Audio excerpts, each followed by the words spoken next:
Madres arrepentidas. Una mirada radical en la maternidad y sus falacias sociales. Orna Donat. 1. Caminos a la maternidad.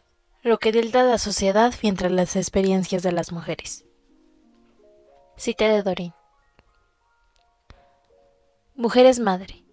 Estas dos palabras describen de manera concisa lo que se ha percibido como un hecho transcultural desde los albores de la historia humana.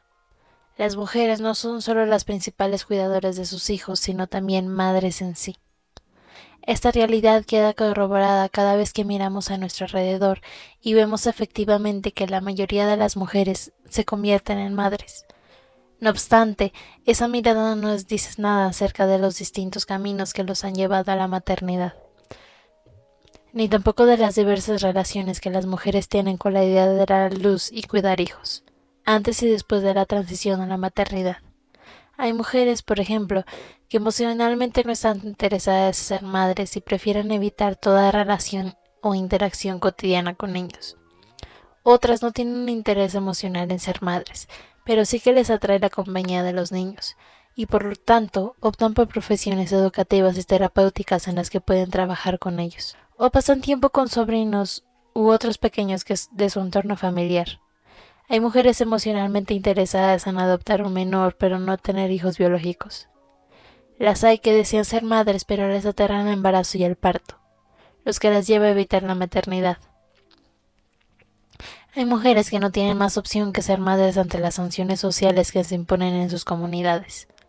Otras no buscan la maternidad per se, sino que desean obtener algo por medio de ella.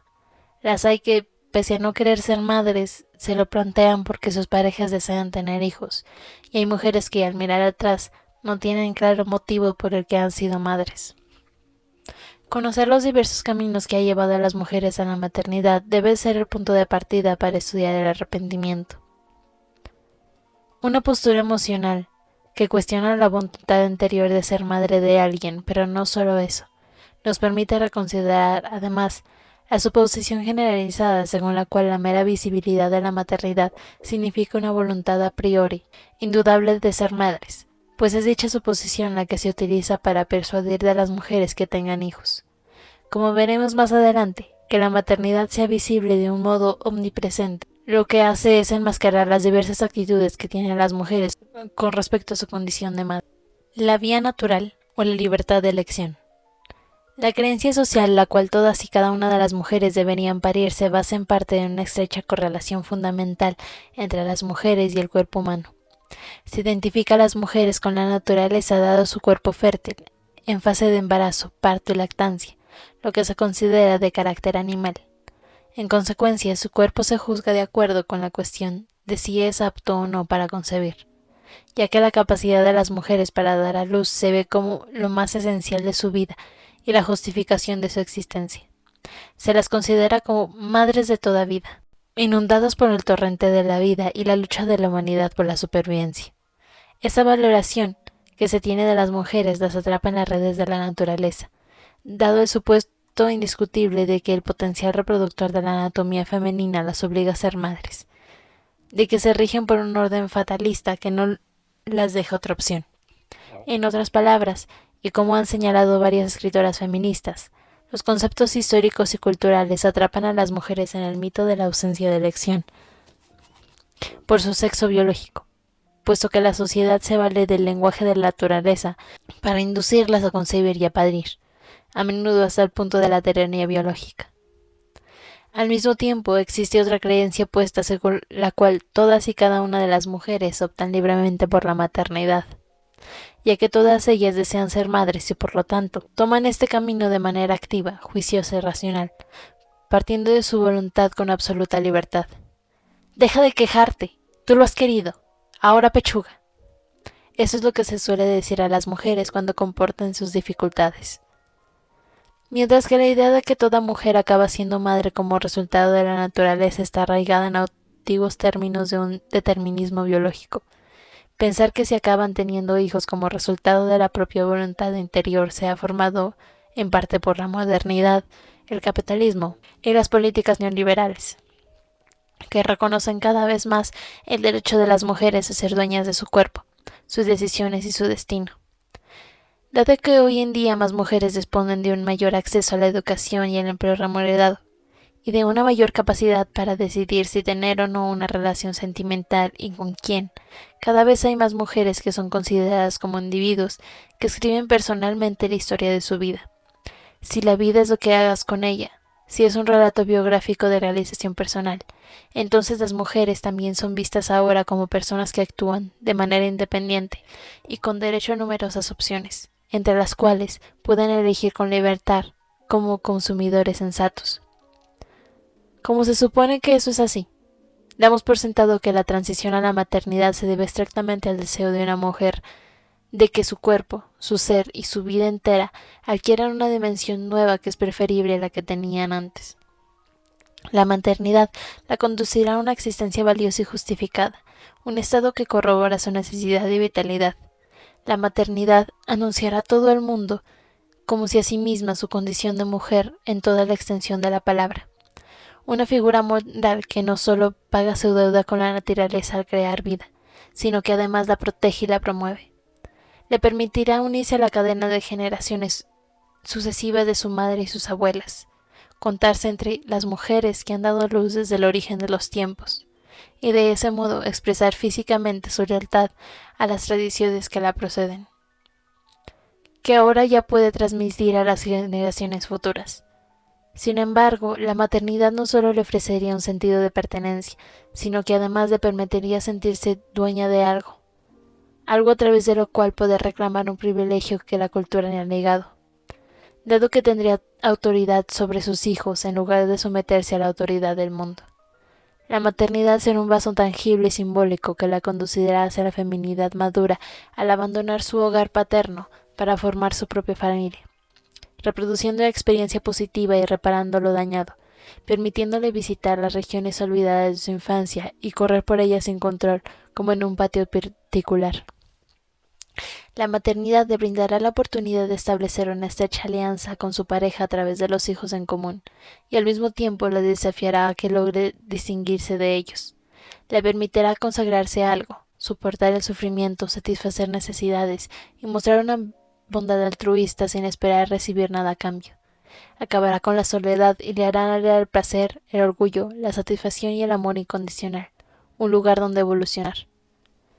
Con la formación de una nueva familia, la maternidad le permitirá arrancar páginas de negligencia, pobreza, racismo, mofa, soledad y violencia de su biografía, y le ofrecerá refugio al dejar atrás la realidad anterior, tirada en el suelo de una habitación cerrada con llave. A través de la maternidad generará asimismo infinitas posibilidades imaginarias, pues sirve para garantizar un envejecimiento respetuoso, una continuidad y un futuro mejor al alcance de la mano, una escapatoria a un hipotético presente sin sentido. Estas son las promesas sociales que se ofrecen a las mujeres casi a diario en su juventud y edad adulta. La otra cara de estas promesas es una sentencia contundente contra aquellas que no son madres. Las mujeres que no pueden concebir ni tener hijos suelen considerarse defectuosas o en mal estado, pues no hacen realidad la única supuesta ventaja que les lega la naturaleza. Las mujeres que desean ser madres pero se ven limitadas por las circunstancias, como estar solas sin querer ser madres solteras, tener una pareja que no quiere ser padre, sufrir limitaciones económicas o tener una discapacidad física o mental. También pueden estar expuestas a estereotipos negativos. Además, en numerosos países natalistas como Israel, las mujeres que no desean concebir ni tener o criar hijos tienden a provocar lástima y recelo, y son vistas como egoístas, hedonistas, infantiles, deshonrosas, trastornadas, peligrosas y de cordura dudosa. Estas son, por ejemplo, algunas de las reacciones habituales frente a las mujeres que no quieren ser madres. Mujeres narcisistas que solo piensan en su tiempo libre, que vayan a terapia a ver si se dan con una cura para su alma defectuosa. La vida nocturna se te acabará dentro de muy poco, y en vez de tener la cara sonriente de un niño esperándote, te verás delante de la pantalla del ordenador. Buena suerte en el futuro. Eres una mujer, tienes que tener hijos. Qué fría e insensible eres. Pues tú también has sido pequeña, ¿no? Anda y búscate un psicólogo. Esos mensajes no solo han llegado a un veredicto contundente, sino que además se acompañan con profecías agoreras, según las cuales las mujeres que renuncian por voluntad propia a la maternidad se condenan a una vida vacía y atormentada, y cargada de arrepentimiento y pesar, solitaria y aburrida por la falta de sentido y sustancia. Por ello, es inconcebible que una mujer, supuestamente sana, y que ahora tiene la libertad de elegir su propia trayectoria, decida renunciar a la maternidad. Por lo contrario, se considera que está obligada y dispuesta a abandonar su vida de no madre a fin de progresar y realizarse. No obstante, de la misma manera que las escritoras feministas han desacreditado el mito de la ausencia de elección, también han hecho lo propio con el mito de la posibilidad de elección absoluta. Según las escritoras, aunque la libre elección se presenta envuelta en principios de libertad, autonomía, democracia y responsabilidad personal, ese concepto resulta ilusorio porque pasa por alto, ingenuamente, la desigualdad, las coacciones, las ideologías, el control social y las relaciones de poder.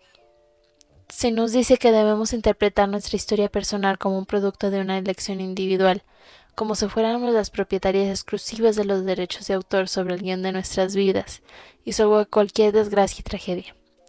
Así pues, se nos dice eso, pero al mismo tiempo se camuflan normas estrictas, conjuntos de conocimientos morales, discriminaciones y poderosas fuerzas sociales que nos afectan profundamente tanto a las mujeres como a las decisiones que tomamos. El hecho de cuestionar la validez de la retórica de la posibilidad de elección absoluta es de suma importancia en cuanto a la reproducción y la transición a la maternidad. ¿De veras tenemos las mujeres margen de maniobra en las condiciones sociales actuales, si nuestra libertad de elección está sujeta en gran parte a prescripciones que nos son dadas? ¿Quiere eso decir que somos libres de elegir lo que la sociedad quiere que elijamos?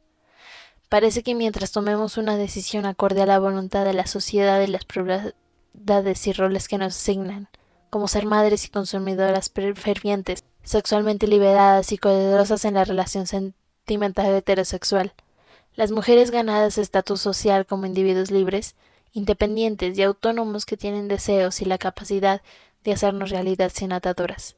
Sin embargo, cuando nuestras elecciones chocan con las expectativas de la sociedad, cuando nos negamos, por ejemplo, a someternos a los cuidados de belleza o a mantener una pareja sentimental en general y una relación con un hombre en particular, nos encontramos con un problema.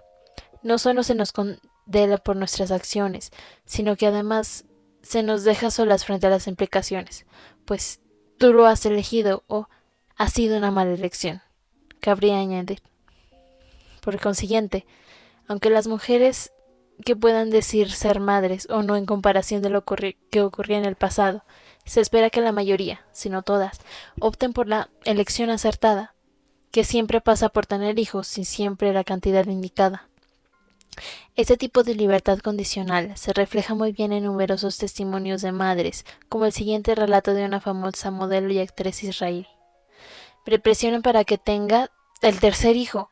Mi entorno era el tercero.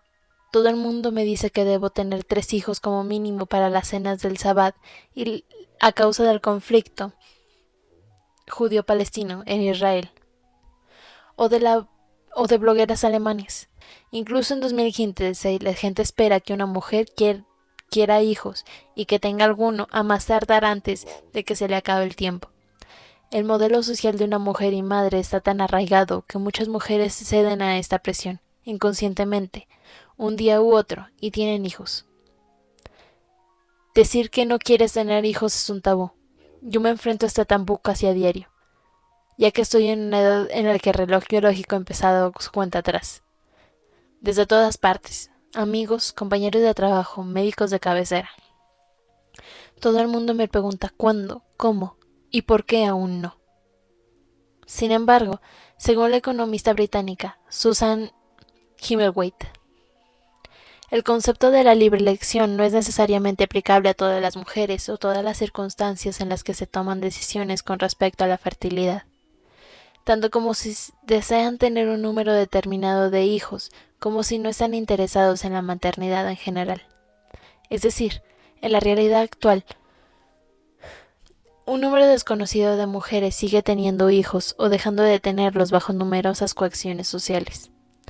Las mujeres de identidades étnicas y o estatus o clase oprimidos suelen estar mal informadas sobre los métodos anticonceptivos o disponen de un acceso limitado a ellos, y a menudo se considera que no tienen derecho a tomar sus propias decisiones. Hay mujeres que conciben, dan a luz y crían hijos como resultado de una violación. Interrumpen un embarazo o siguen con él debido a presiones y decisiones que no son siempre o necesariamente suyas. Las mujeres con discapacidades físicas o mentales pueden verse disuadidas del parto y la maternidad, y a las que son pobres y o no blancas se les suele privar del derecho, aunque solo sea en teoría, a planificar una familia numerosa. Asimismo, se sigue bombardeando a las mujeres de todo el mundo con el mensaje de que su seno debería ser reclutado en beneficio de la nación. Un ejemplo de los muchos que se pueden dar puede encontrarse en Australia, donde en 2004 el entonces ministro de Economía, Peter Costello, lanzó un llamamiento para animar a las mujeres australianas a tener más hijos por el bien del país, debido a las bajas tasas de natalidad y a los costes crecientes de las pensiones. Uno para la madre, uno para el padre y uno para el país. Vayan a casa y cumplan con su deber patriótico esta noche, les ordenó. Las personas externas que alientan la procreación se valen, por un lado, de políticas e incentivos que fomentan la natalidad y, por otro, deshonran la decisión de no tener hijos tachando de elección egoísta, como sentenció el Papa Francisco en 2015. En definitiva, los niños no nacen o dejan de nacer necesariamente a causa de la vía natural o la libertad de elección, y en ocasiones nacen porque las mujeres no tienen o no ven otra alternativa. La filósofa feminista estadounidense Diana Tienes Meyers se refiere a ello como un estado por medio del cual nuestra imaginación se ve colonizada, un estado en el que el alineamiento social que contempla la maternidad como el único guión inimaginable es asimilado por la conciencia de las mujeres hasta el punto de asfixiar otras opciones posibles, haciendo que la única elección que pueden imaginarse parezca salida de un espacio puro. La colonización se materializa, entre otras cosas, cuando los distintos caminos a la maternidad que toman las mujeres de grupos sociales diversos se nos esconden, una ocultación que sirve para mantener tanto el lenguaje de la naturaleza como la retórica de la elección, mientras ambos conceptos hablan en nombre de un deseo garantizado de ser madre.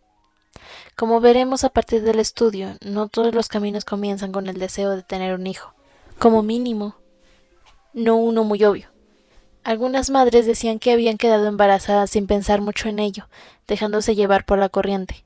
Varias comentaban que habían querido ser madres por otras causas distintas al hecho en sí de tener hijos, y algunas sabían que ya no querían tener hijos antes de quedarse embarazadas, a veces incluso desde la infancia, y aún así, acababan siendo madres por presiones explícitas o interiorizadas. Ser madre dejándose llevar por la corriente. Cuando el embarazo y el parto presentan el arquetipo de la normalidad y el viaje de la vida, y la maternidad se considera la relación humana principal y suprema, tener hijos puede darse por sentado hasta el punto en que, en muchos casos, a las madres les resulta difícil mencionar razones por las que habían o no habían querido tener hijos. En el análisis de la voluntad interior y el papel de la norma es su configuración sencillamente quedan fuera del alcance de una misma. ¿Qué recuerda de lo que pensaba sobre tener hijos antes de los 26?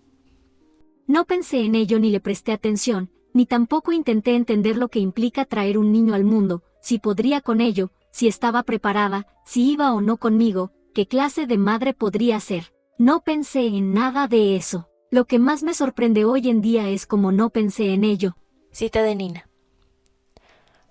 Usted ha dicho que en su día no le hacían gracia a los niños. ¿Por qué decidió tener su primer hijo? Mire, la opinión pública tiene mucho que ver. A esa edad era muy insegura y era lo que había. Si tenías una familia, una relación, una pareja, tocaba tener un hijo también. No era algo premeditado, no decías esto es lo que he decidido. Ocurría sin más. Y me parece bien que ocurriera. Pero no pasaba por decidir si era el momento indicado para nosotras, o si debíamos esperar o hacerlo antes. Nunca hablábamos del tema. Las cosas pasaban. Sucedían sin más, sin una mano deliberada. No sé si habría tenido el valor. Si habría tenido el valor de decidir que sería distinta al resto y consciente de que no quería hijos. Tirsta, yo veía que todo el mundo tenía hijos. Estaba rodeada de mujeres jóvenes que daban el pecho e iban con sus cochecitos, y de bebés y pañales, y todo eso. Era lo que tenía a mi alrededor. Esa era la norma, y más que sagrada era hipersagrada. No podías hablar, había que morderse la lengua. Entre las personas heterosexuales no había ni una sola mujer en el kibutz que no fuera madre. Casadas, divorciadas, viudas, no había ni una sola que no tuviera hijos. No existía semejante criatura. Era la norma y tampoco se le daba más vueltas. No había posibilidad de pensar siquiera en esa dirección. Eso no cabía en mi mente consciente. No cabía en absoluto. Para las madres que viven su paso a la maternidad como un acto automático, la maternidad les ha sobrevenido sin que hayan sobrepensado las consecuencias antes, ni tenido en cuenta lo que significa tener o no tener hijos. Algunas de las entrevistadas expresaban otros comentarios en esta línea, tales como: no me paré a pensarlo ni un instante. Las cosas pasaban sin más, involuntariamente. Creo que es algo que impulsa nuestras acciones, sin darnos cuenta siquiera. No manifesté ninguna opinión. Ese paso a la maternidad, sin tener en cuenta si se desea o las consecuencias que podría tener para la mujer, no puede considerarse una elección pura y libre. Si aceptamos que las reflexiones sobre los costes, beneficios y efectos de algo están necesariamente vinculadas al concepto de elección, y si aceptamos que una elección exige más de una opción y que esto no vaya seguida de sanciones y castigos. Por lo tanto, es más probable que se considere una decisión pasiva cuando las personas se limitan a dejarse llevar por la corriente y no se plantean con seriedad las consecuencias potenciales de sus actos, como si dichas consecuencias fueran ya bien conocidas.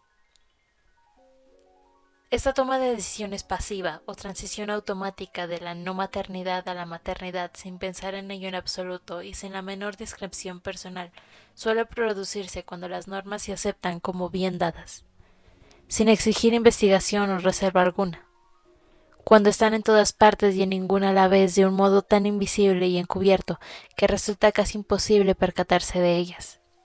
En palabras de Nina, las cosas pasaban, sucedían sin más, sin una mano deliberada. En el contexto de la maternidad, una de las normas invisibles radica en que existe un curso natural de las cosas que las mujeres deberían seguir. Cita de Charlotte. Tuve a mi hijo a los 24 años, y fue horrible, y así fue como sucedió. En una sociedad religiosa la gente se casa y tiene hijos, es una especie de senda que todo el mundo sigue, pero yo ni me lo había planteado. Fue por presión social, porque todo el mundo lo hace. Todo el mundo tiene hijos en el mundo religioso, y yo me lancé a ello, sin pensarlo. Cita de Rosé. ¿Qué pensaba sobre la maternidad antes de ser madre? No pensaba nada que cuando me casé, a los 21, no había pensamientos previos. Llevábamos ya 2 años y medio de matrimonio, y sin pensarlo demasiado, decidimos que ya era hora de ser padres. Así pues, ¿cuáles fueron sus motivos para ser madre?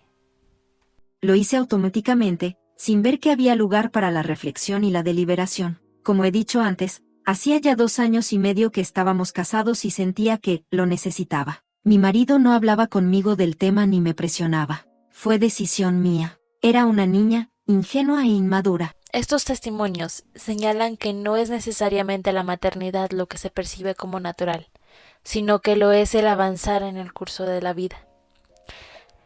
La idea de la trayectoria vital normal o natural se alimenta en parte del concepto cultural de determinismo biológico que conduce naturalmente a la maternidad. No obstante, también se basa en gran medida en la lógica cultural heteronormativa, que suele condicionar nuestras decisiones y actos. Dicha lógica establece que existe un plan de vida singular de progreso fundamental, es decir, un recorrido natural y tangible en el mapa, con hitos por los que toda persona debe pasar en el transcurso del tiempo, desde la escuela hasta el trabajo, el matrimonio o la convivencia en pareja y la paternidad o maternidad. Este relato canónico de una evolución natural y normal detalla específicamente lo que es el curso de la vida correcto y las acciones necesarias para enfrentar cada una de las fases en el momento apropiado, al ritmo adecuado, a lo largo de la ruta lineal indicada. Al cumplir con el movimiento progresivo correcto al ritmo adecuado, suele sumarse las normas afectivas que dictan cuáles son las emociones apropiadas que deben surgir en cada jalón. En este sentido, se considera natural que un movimiento progresivo despierte sin duda el deseo de ser madre, aunque ese deseo no haya estado presente antes de que se dé la maternidad. La idea radica en que el deseo aparecerá, pues es el momento indicado en el curso de la vida, como después de casarse o de varios años de convivencia en pareja, o debido a la edad de la mujer y su reloj biológico, al que se le alude a menudo como una bomba de relojería, tal como expone la periodista y escritora alemana Sarah Diel. El miedo a la finitud de la propia fertilidad es algo que unía a todas las mujeres, porque una mujer quiere ser madre y punto. Ahora mismo rondo los 35 años y sigo sin oír mi reloj biológico.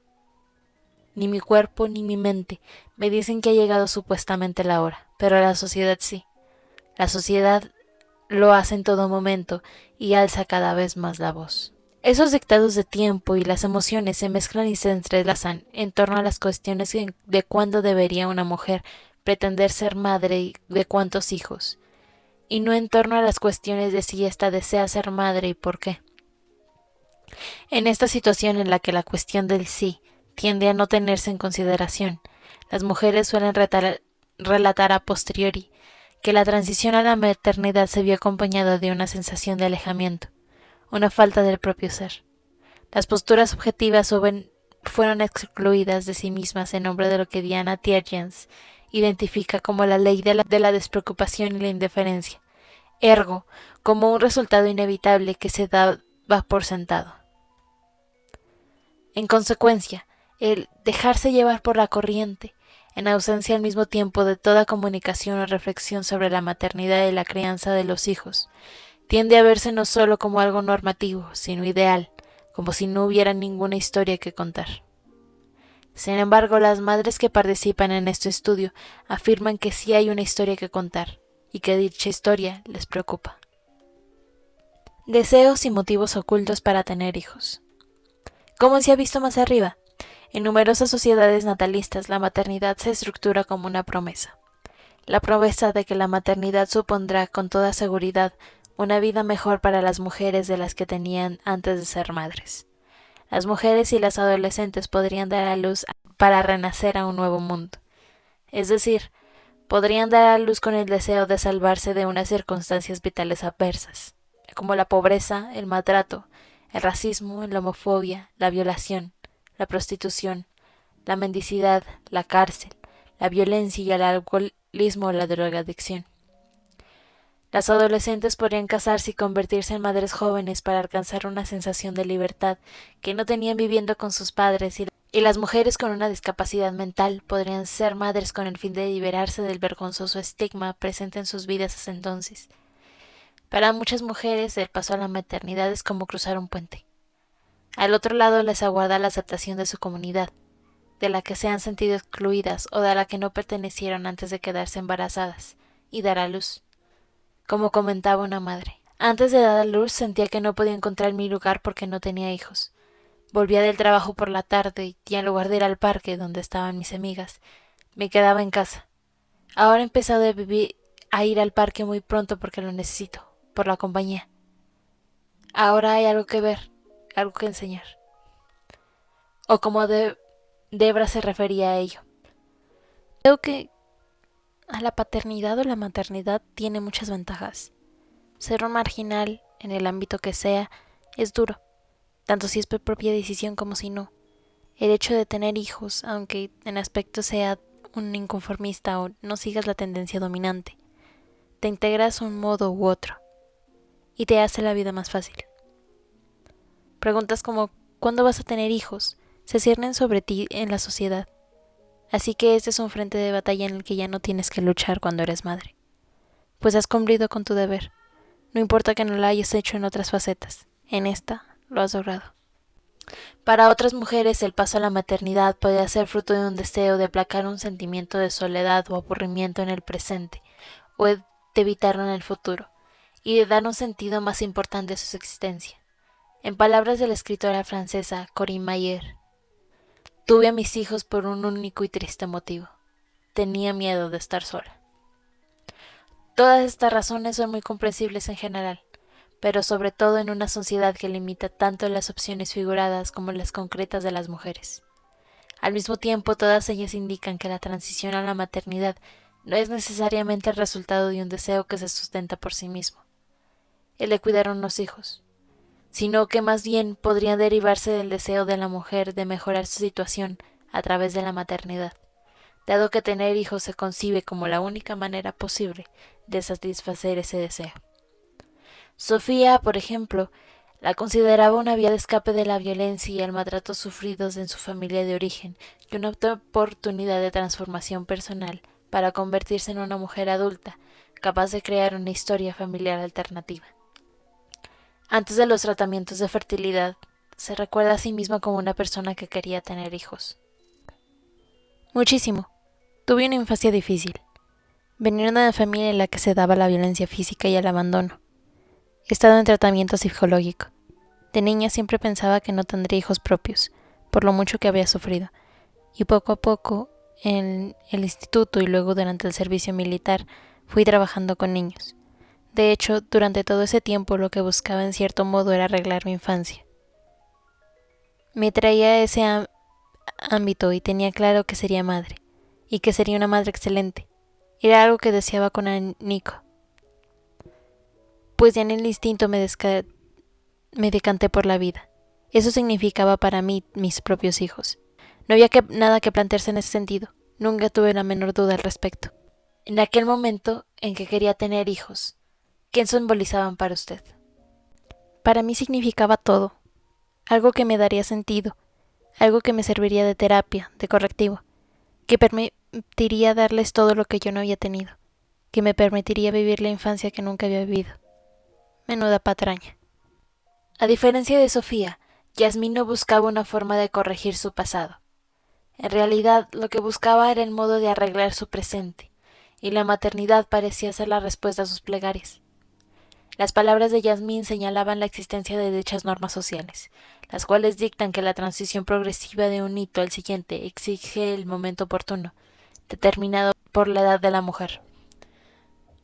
Eso se entrecruzaba con su propia esperanza personal de que el hecho de tener un hijo le proporcionaría paz y tranquilidad. Era consciente de que quería tener hijos. Sí, muchísimo. ¿Desde cuándo recuerdo hacerlo? Ya desde... No sé siquiera si quiero desplantarme el tema de hoy en día y ser consciente de lo que quería. Es como algo que sabes que dicta la sociedad. Ya desde niña, en la escuela. ¿Cuándo crees que te casarás? Ahí empieza. Yo, a los 26. Ya seré madre, seguro. Es ahí cuando empieza. Me parece que es algo que nos mueve, incluso sin que nos demos cuenta. En aquella época pensaba y estaba convencida de que me haría perfecta, me calmaría, me completaría. Era como llegar a la meta. Tengo un hijo. A fin de cuentas, todos vamos al colegio, hacemos la mili, cursamos una carrera, encontramos un empleo y ganamos dinero. Y todo para tener hijos. Me consta que esto es un concepto social, y no necesariamente uno que yo tuviera en casa, ya que vengo de una familia con solo 2 hijos debido a cuestiones económicas. Mire, yo pensaba, bueno, vale, tendré un hijo y eso me dará tranquilidad. Y no solo ha sido así, sino que las cosas se han vuelto de hecho mucho más caóticas. Muchas mujeres comparten una gran variedad de deseos en su afán por encontrar la maternidad, por encontrar en la maternidad algo que sienten que les falta, al tiempo que olvidan la posibilidad de que la situación empeore con la maternidad. Estos deseos se deben en parte a la necesidad de cumplir con la norma de fertilidad, pero podrían reflejar también lo que yo llamaría voluntad institucionalizada, una voluntad desarrollada a partir de la mezcla de los propios deseos de una misma y las expectativas sociales.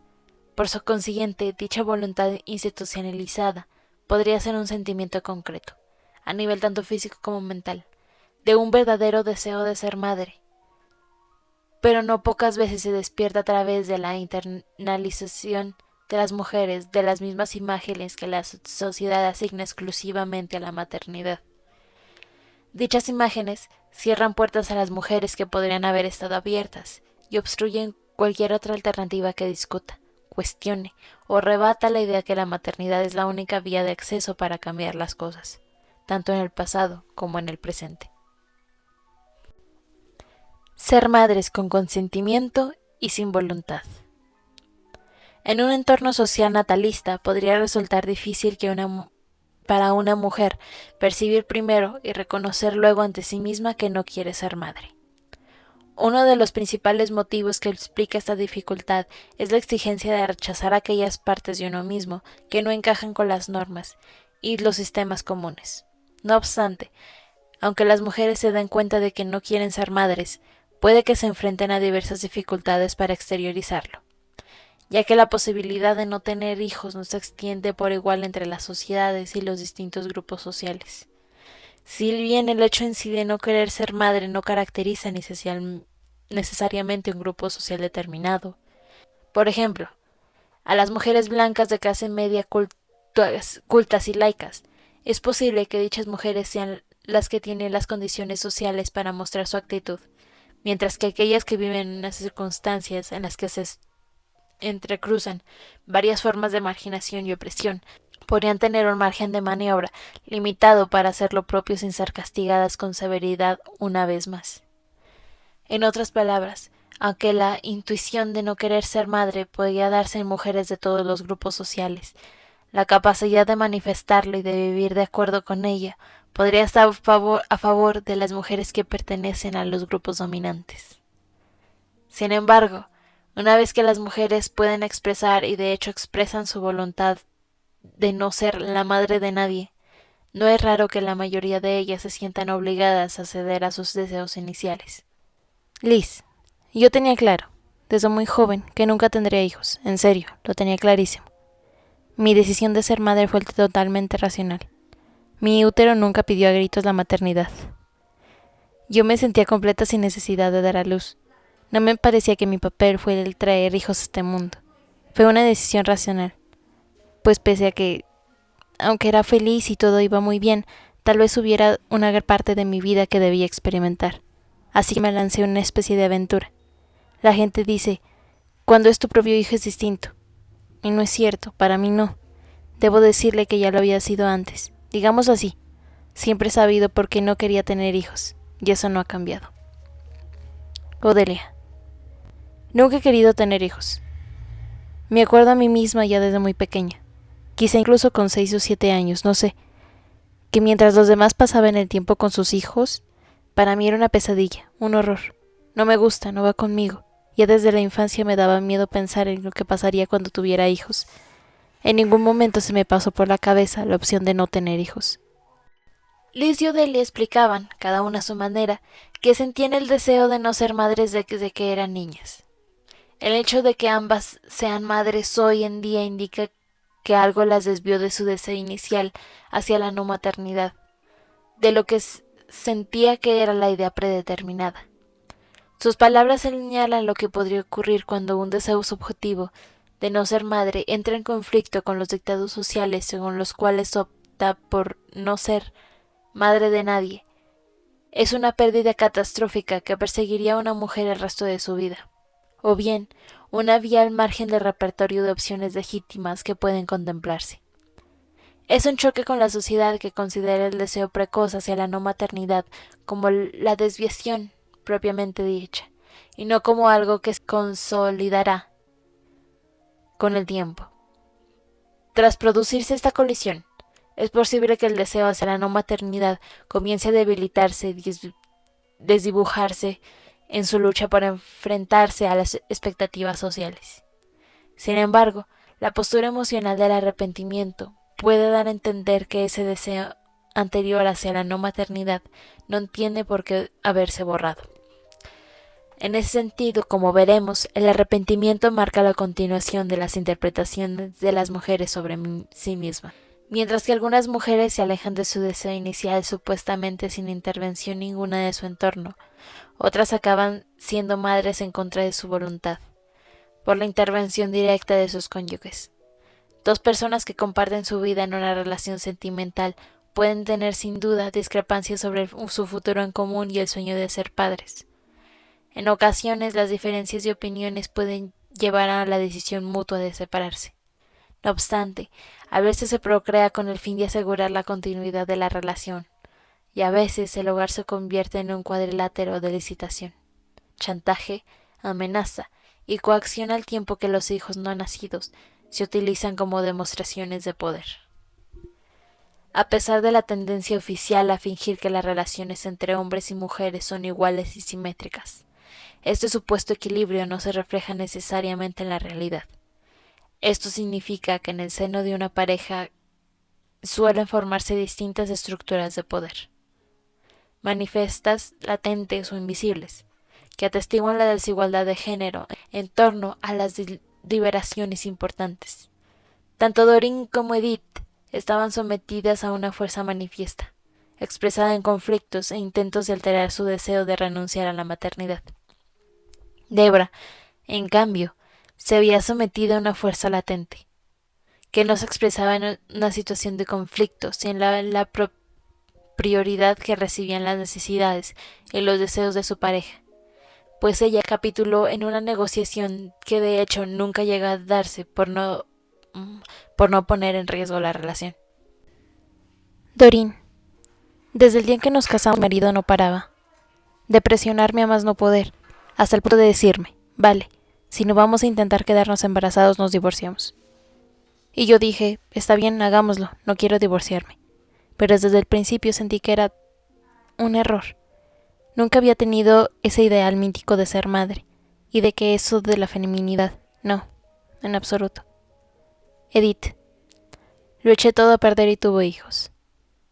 Porque cuando nos casamos me habían aceptado en la facultad de medicina y mi marido me dijo, mira, si te vas a poner a estudiar medicina nos divorciamos, quiero tener hijos. Y yo, como un idiota, pensé, ¿cómo que nos divorciamos? ¿Y entonces qué? Pues no estudié medicina, ¿cuál es el problema?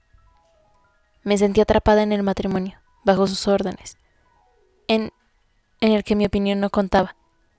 Mi tarea era complacer al amo, y quizás así mejoraría el matrimonio. ¿Y el señor más cariñoso? Tras cada nacimiento mi marido era la persona más feliz del mundo. Aquellos eran momentos de gracia. Debra, no fue porque yo quisiera, pero fue el precio que tuve que pagar por mi relación. De hecho, desde que tengo uso de razón, el tema de la familia y la maternidad nunca me han interesado.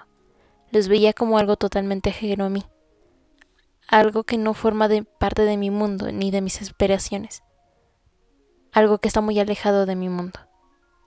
Tanto si las presiones de los cónyuges son manifiestas como si son latentes o invisibles, mantienen el tradicional status quo de género, según el cual son los hombres principalmente los que se benefician, puesto que el deseo inicial de las mujeres de renunciar a la maternidad puede quedar oculto o desatendido, mientras que se le da prioridad a los incentivos de otros miembros de la familia. Sus deseos se ven acallados o desoídos al tiempo que sus parejas se convierten en mensajeros familiares, que median y transmiten el mensaje canónico del nacimiento. Hablamos, por consiguiente, de la aplicación directa del poder en el hogar, por medio del cual incluso los hijos no nacidos se utilizan a veces como instrumento de poder y negociación, lo que lleva a las decisiones destinadas a mantener la relación y garantizar su continuidad. Es más, Doreen, que, como se ha dicho antes, en un principio no quería hijos y al final accedió a las presiones de su pareja, describía la falta de reconocimiento de sus deseos y la fuerza a la que se veía sometida en términos de violación. Doreen, no sentía lo que fuera que debía hacer, en absoluto. Es que tampoco quería el segundo. Cuando descubrí que iba a tener gemelos enloquecí por completo. Fue una sensación horrible, de violación pura y dura, y dejé que esa violación ocurriera. Esa experiencia de ser madre bajo coacción por medio de interminables intentos de persuasión y constantes intimidaciones y amenazas en el propio hogar puede ser una realidad común entre muchas mujeres que no es reconocida. Esta falta de reconocimiento es el resultado de los mensajes sociales, que nos insisten en decir que las mujeres no han concebido mediante lo que se suele denominar una violación real, es decir, a través de la práctica del sexo forzado, han tomado de forma voluntaria la decisión de quedarse embarazadas, siguiendo sus propios deseos. Sin embargo, podría ocurrir que un número indefinido de mujeres tuviera hijos que fueron concebidos biológica y socialmente con el consentimiento de ellas, pero en contra de su voluntad. Habrían accedido contra su voluntad al verse, en un momento dado, obligadas a tomar una decisión pragmática entre una mala opción desde su punto de vista y una opción aún peor, como la de acabar divorciadas o sin hogar, denunciadas por la familia o la comunidad, o sometidas a la dependencia económica. No soy la primera en señalar la distinción entre consentimiento y voluntad. Otros investigadores del ámbito de la sexualidad han afirmado que esos términos o conceptos expresan relaciones de poder en las relaciones sexuales, ya que no es lo mismo acceder a la práctica del sexo que querer practicarlo.